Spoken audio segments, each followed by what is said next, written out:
Hi guys, it's Alice, and today I'm going to talk about the books I've read in the past few weeks. Now, my reading has really slowed down in the past few weeks. I think I mentioned this in my previous wrap-up, that I felt like things were going a little bit slower, and I'm noticing that I'm not reading as much. Like, I have more time on my hands, but I'm not really reading that much. But I guess that's just how it is sometimes.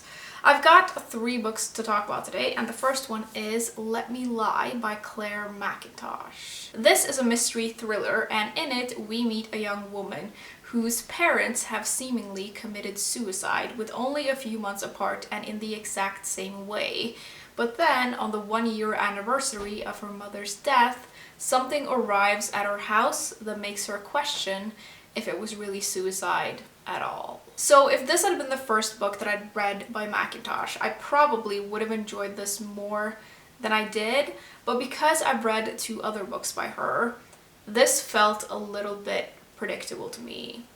I think that the characters we meet in this book are very similar to the characters I've already met in her other books, and some of the twists that she's so famous for, I could sort of see a mile off. One thing I did love about this particular book is that we get to read from the perspective of a detective, and I loved reading about him.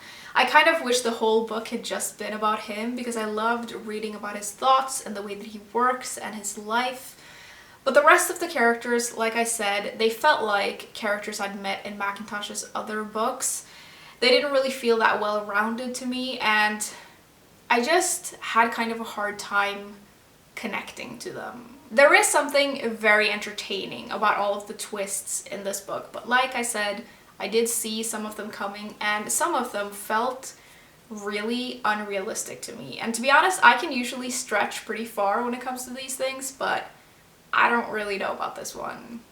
I also think that there is a lot in between all of those twists that feel kind of repetitive and a little unnecessary, and some of it felt a little bit boring, to be honest, especially at the beginning. If you like these types of books though, you're probably going to get some sort of enjoyment from this, but for me, this just sort of felt like a story that I'd read before by this author, just packaged slightly differently.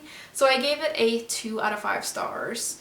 If you're going to read something by this author though, I would recommend I Let You Go. I think that's her strongest novel by far. The second book that I read was The Handmaid's Tale by Margaret Atwood. This was a reread for me, and if by some off chance you don't know already, this book is a dystopian novel. It's set in a place called Gilead, where fertile women are kept as baby-making slaves for the rich elite.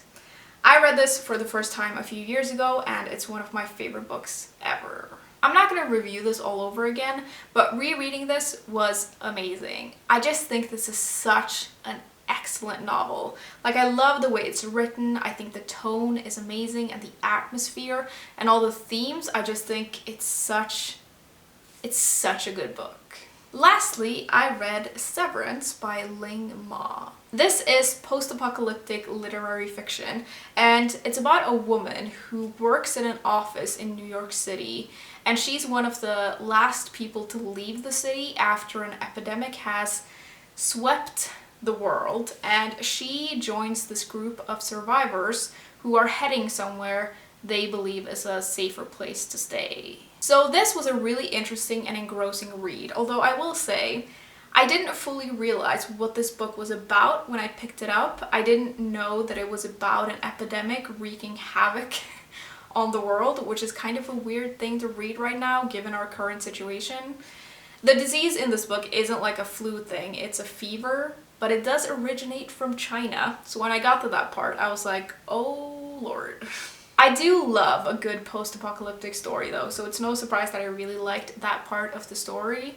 Seeing the world go from its normal state to just falling apart is equal parts terrifying and fascinating. And one thing I really like about this particular book is that it discusses capitalism as a system, and it comments on contemporary society, and that really made me think. I also really liked reading about the characters in this, especially the main character, and the story sort of switches between being set after the fever has infected almost everyone to being set in the past, both when she lived in New York and before then. And we get to know her background as an immigrant, and we get to know her parents, and I loved that part. Now, although this is a post-apocalyptic novel, it doesn't feel that typical of its genre. Like, it's quite literary, and it's much more about the characters and the discussions on society more than any sort of action. I really like that though, and I think that this book really made an impact on me because I read it now, and it really made me think, because we live in the world we live in now and we have this situation going on. I don't know if it would have made that much of an impact on me like a year ago, but because I read it now, it really made me think. I didn't really love the ending of this. It felt kind of meh to me, but otherwise this was very interesting and thought-provoking, and I gave it a 4 out of 5 stars. Now, I also thought I would show you the books that I'm currently reading. I've got 2 books on the go at the moment, and the first one is Invisible Women by Caroline Criado Perez, and this is a nonfiction book about data bias, and it is so interesting. I've only read 2 chapters so far, but it's really fascinating. And then I'm also reading Speak No Evil by Usodinma Eveala, and this is, I guess, literary fiction, and the story is about a young gay man, and it is, oh my god, it's so good. I only have like 50 pages left of this, and oh, it's just so good. Okay guys, those are all the books that I had to talk about today. I'd love to know what you guys have been reading lately and how your reading is going. Like I mentioned in the beginning of the video, I feel like my reading is really slowed down, and I'm actually wondering if I'm gonna set myself a little challenge for the weekend and try to read like a bunch of short books over the span of 2 days, just because I feel like it could be kind of fun and it might like get me back into it, if that makes sense. I might make a vlog of it too, I don't really know. I think maybe that could be an interesting video. Let me know what you guys have been reading lately though, and I will see you soon. Bye!